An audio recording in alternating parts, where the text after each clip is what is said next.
Hello guys, today I'm going to tell you about that Moonwalk Fitness token. Now before I start the video, let's share my legal disclaimer. This video is only for educational purpose. Do your own research for the investing. According to the website, Moonwalk is a gamified mobile application designed for gamified fitness by offering financial incentives to help users build healthy habits.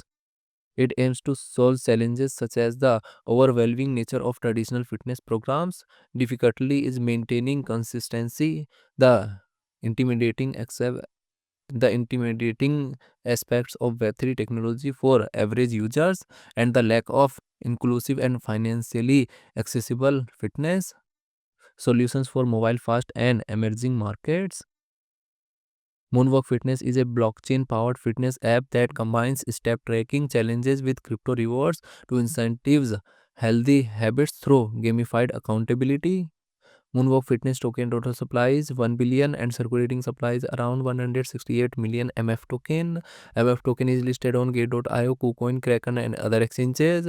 If I share my opinion with you, then this project up to 75% chances is that it is a legit or good project. So guys, don't take my opinion as a financial advice. Do your own research for the investing. Thanks for watching.